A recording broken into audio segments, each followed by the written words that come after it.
Alright, so in this video what we're going to do is we're going to use the data we got from our FAL instruction that we did in the previous video. So we're going to use this right here, this instruction. We're going to use all the stuff that we did, right? All the stuff that we built. We're going to actually use this inside of FactoryTalk. And this is how we're going to do it. We're going to actually get a pop-up and we're going to make that pop-up. Now, I want to show you and actually kind of educate you on how I actually came up with that to get August 8th and show the proper date, right? It's August 8th and it is the right time. It is 9:16. Okay, so again, when we came up to that, let me just show you how we broke that down. So this is a pop-up. Let me just show you that you can use anywhere on a screen. I also made a global object of this. So we'll go over the global object. Looks basically the same thing, but it's passing parameters, so it's completely different. So if I cut it on right now, it will not work. Okay, it'll error out. Okay, see, that's exactly what it'll do. And now if I come on the test screen and actually use it there, it works perfectly. Now that's because I'm passing parameters. I'm doing it a completely different way. Now if I come back to this one, it works. So now again, what we do is we come in, we'll make a new screen, and we'll just give the screen some color real quick. And let's see, we'll just do like a standard gray. I mean, yeah, it's kind of bland, but yeah, whatever. All right, so what we're going to do is we're going to have a little button here. We're going to make a button, and let's see, push button, push button, push button, push button. And we're going to call this, let's see, view event time.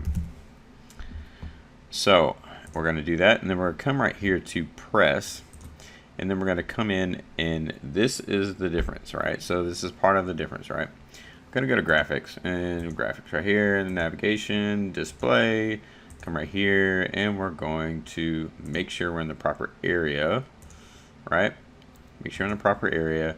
We're going to come in here to our test pop-up, right? Our start time pop-up, and then we're going to populate that. Now obviously you see this is a little bit off, so what we want to do is we want to kind of get this view event time just like that. We'll make this bold because that's just what we do, natural little thing there. Okay, so cool, now we have that. Now this pop-up will work when we run a display.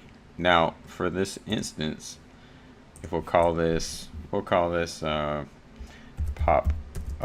test. Okay, so if we actually ran this and tested it, it would run perfectly. But if we just do it like this, it's not going to pop up because the simple fact of we're not in a client mode.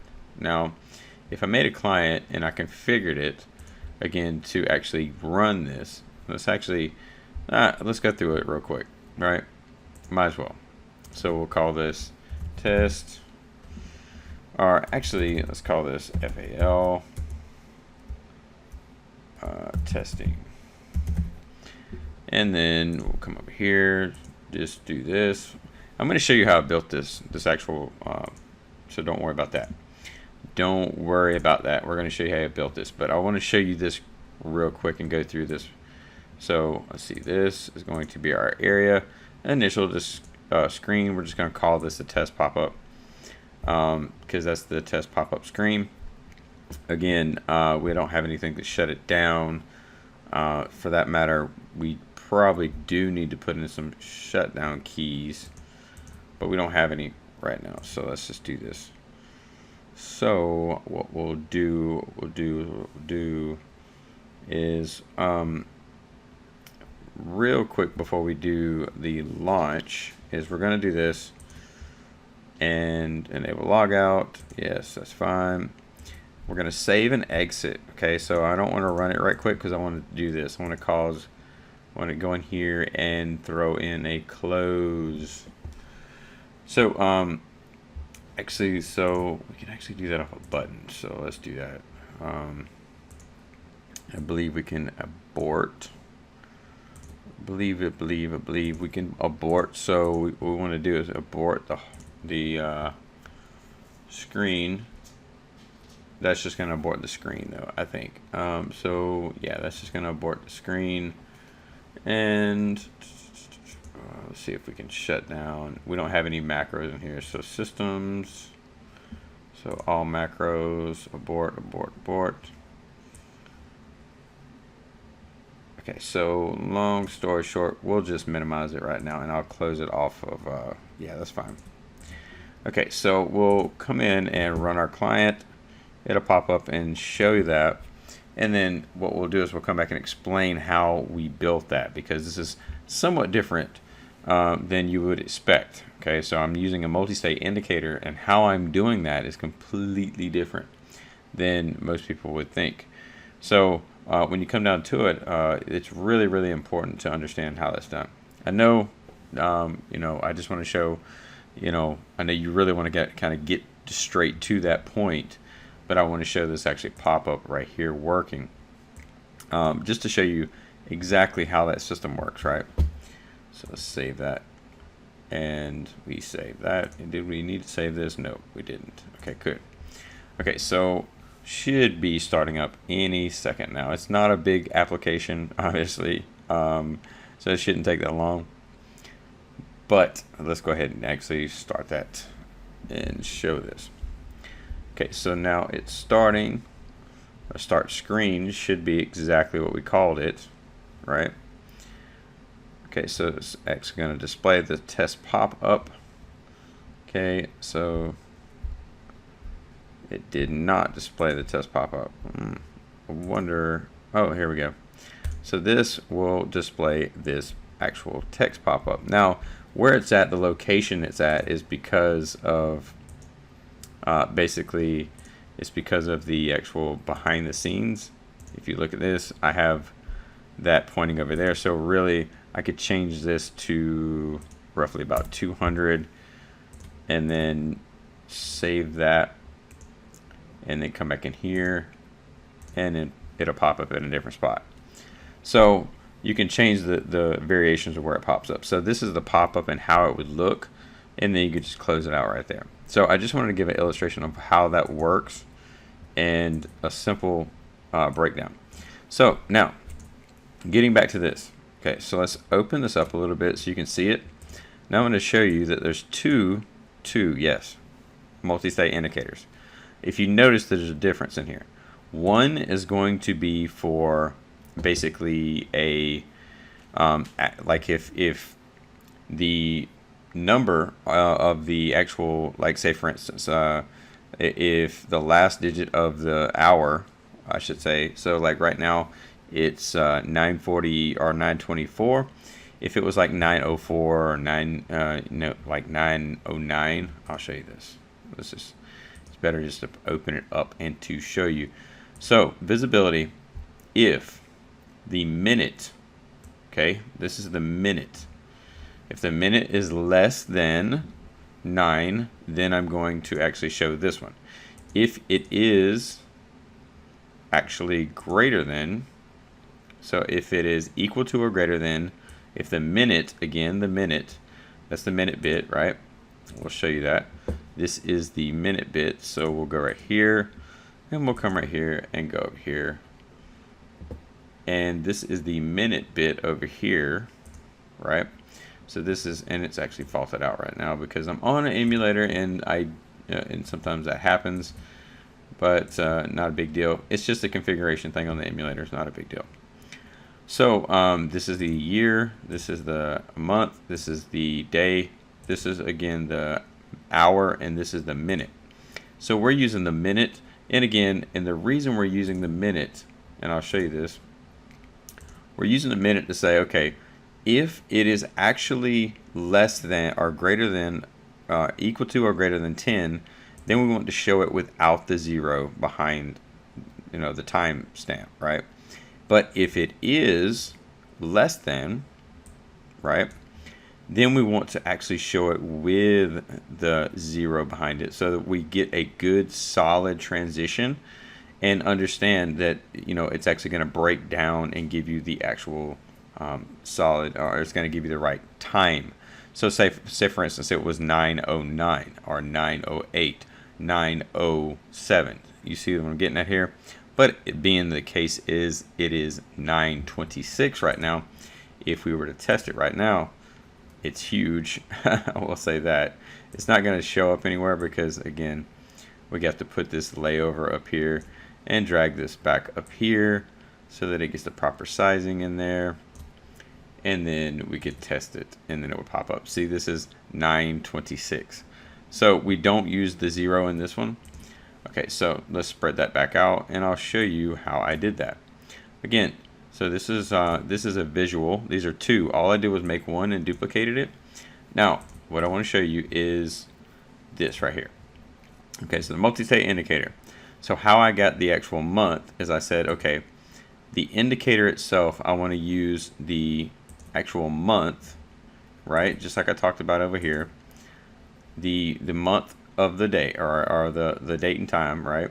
I'm going to use the month, which is start date time watch 1, dent 1. Okay, so it's number 1 of the array, and instead of 0 it's 1, right? So that's the actual month, right? So what I'm doing is I'm monitoring the month, okay, and I'm saying in the state indicator and saying if it's a 1 it's January, if it's 2 it's February, if it's 3 it's March, if it's 4 it's April, and so on, right? So in this case it's actually August, right? And then we're coming in using insert variables, okay? So I'm going to drag this whole text over. I'm going to copy it, and then I'm going to break it down over here. Now I've kind of broke this down a little bit before. Actually, broke that. Yeah, I actually did this just a second ago. So let me break this down for you right now. So it would be August right here. Okay, this is the very first tag. Okay, very first tag. And in that very first tag, that's going to be the actual hour. Or actually, this is going to be the day. See, yeah, this is going to be the day. Because if we come back over here and look at our times, we have the year, we have the month, we have the day, which is 2. Okay, so if we look at it, we have the day. Okay, so we have the month, right? So we have the month right here. So the first one is the month, which is August. The second thing is the day. The third thing, now, and this is again, this is going to stop it and say at. So it's going to say at. And then it's going to say the first part of the clock, right? So the first part of the time, okay, is right here. First part of the time is right here. And that is actually looking at 3. Okay, so this is the hour. Okay, at the hour, and then it comes in and looks at this, right? Now, in the case of we're not using this the 0, because of the one we're looking at is actually it's just not using the 0 because of the simple fact of it's past that time.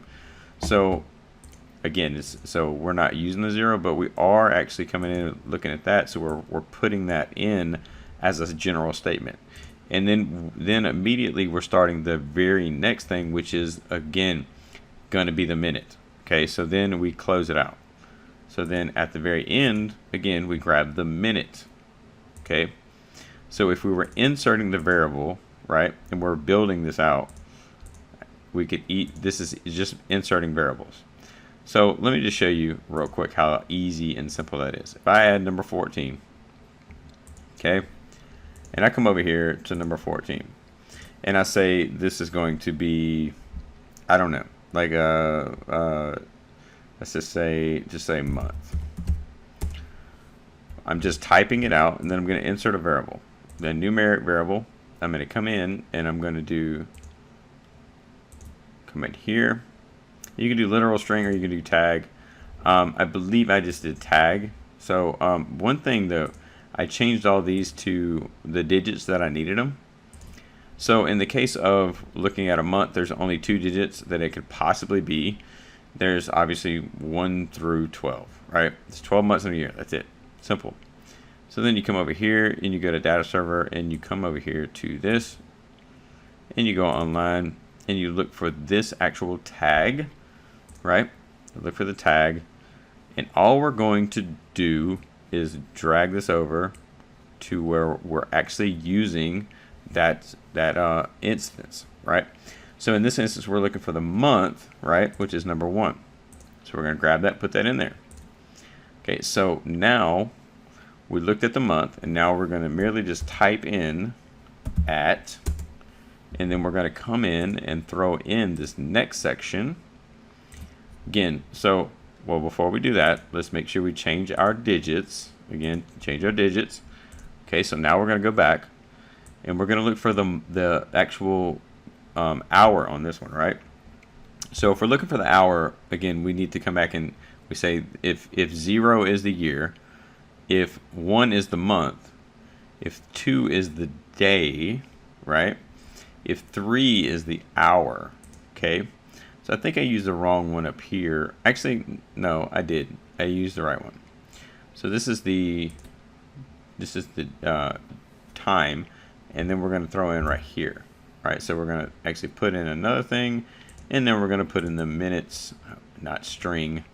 We want to do the minutes, so we're going to come in here, put that back down to 2 digits because there's only 2 digits that it could possibly be.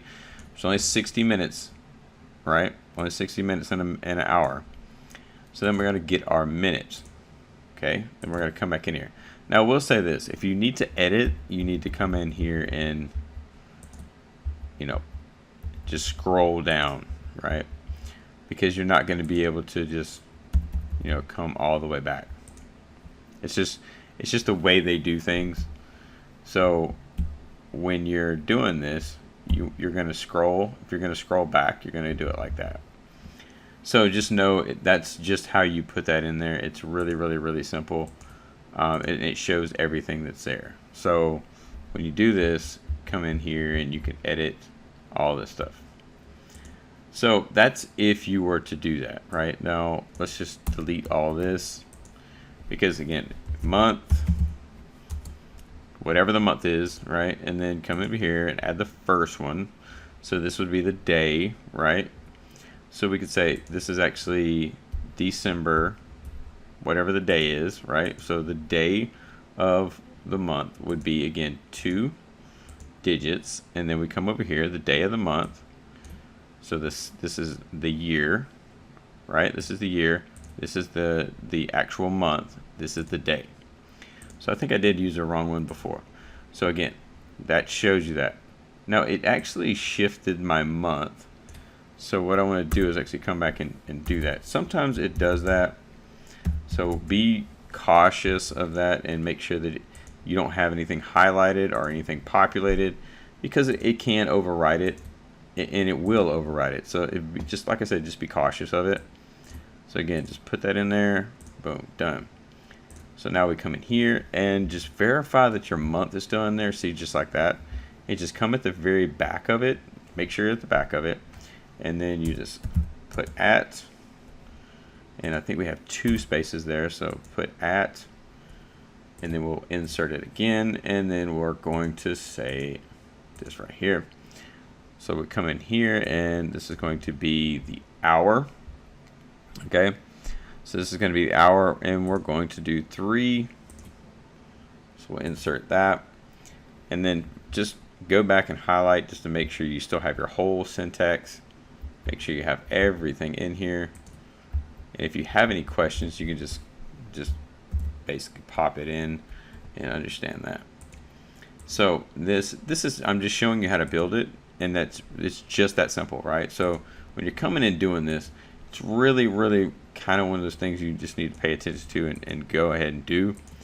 And then when you're doing it, right? So now we have everything in here. So now we have the full syntax, right? Now to copy this, you would think you just highlight it all, but you actually come back and you go all the way back to the very front. You copy it and copy, Control C. You come over here and you drop it down, and this is the way it would look. Okay, so right now we have our month, we have our actual time, starting our day right here. This is our day of the month. Okay, at, again, so this is at, so this is, the whole thing is right here. It starts off with slash star into, and then it gives your tag, and then it starts, and then it does no fill, DP, and then 0, and then star. So that's basically the insert variable tagging. And then you put at, and then we're going to do the hour, and then we're going to do right here, we're going to add the hour, we're at our separator for our time, and then we're going to come in and start. Actually, we're adding our separator for our time right here. I'm sorry, wrong, it was the wrong space. So we want to keep it without any spaces, because really, I mean, you don't see any spaces with the time. So when it comes in the last section would be our minutes, right?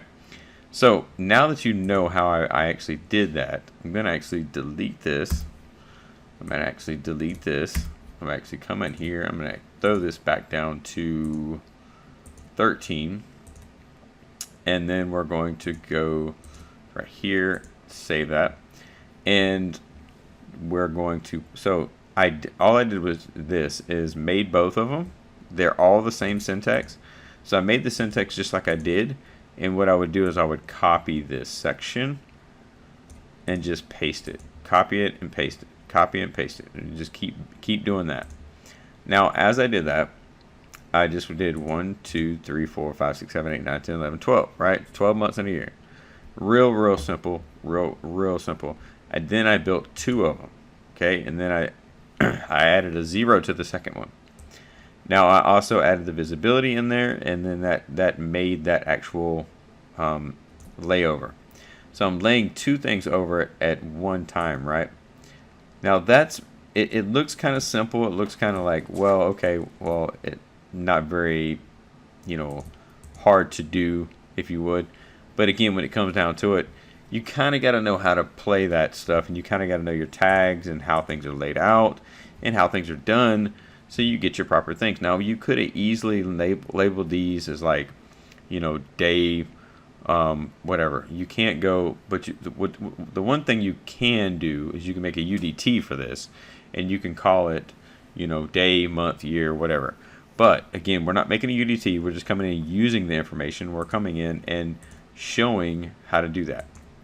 So using this inside of an HMI is very helpful. Now, again, so what I'll do is I'll make another video and show you how I made this, the same exact thing, a global object, so I don't have to have this as a screen. I can have it as a global object, and I can come in and put it anywhere I want to, right? So I can move this anywhere I want to, right, and have it functioning just like that.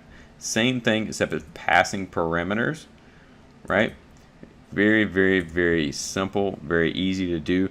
Just make your screen first, and then come back and then do that. We'll do this, right? So we're not gonna actually edit that or nothing like that. But what I wanted to do is actually show you how I did the screen to begin with, and then we'll come back on the very next video and we'll show you how to do the global object again. So we're kind of like easing into it. Now what you see, I gave you the overview video, I gave you how I built the logic, I came back, and now we added the code in. We came in and we went through and how we made this. Now I would have, in this video, I would have made a brand new like pop-up screen, but to be honest with you, it would have took a little bit longer than naturally you would want to watch a video. So just describing what I did, again, gave you a good fluent understanding of what I did, so you get the good comprehension and you can do it yourself. But when it comes down to it, I just basically sizing all these things and making sure this stuff is right is very much a time-consuming thing sometimes. So this is why you would want to make it a global object. And again, once you get it done, you make it a global object. It's done. You can use it anywhere. You can export this stuff and use it in any application. It's just really simple to come over here and export this stuff and then have it there. All right, so what I wanted to do was show you how I did that first screen and show you how to do a pop-up catch on an HMI again, with that said, wanted to make sure we relayed that information as we build on what we've been doing so far. And if you haven't watched all the prior videos, again, watch all the prior videos to this that built up to this. And again, I appreciate you for watching the video. We'll see you guys on the next one.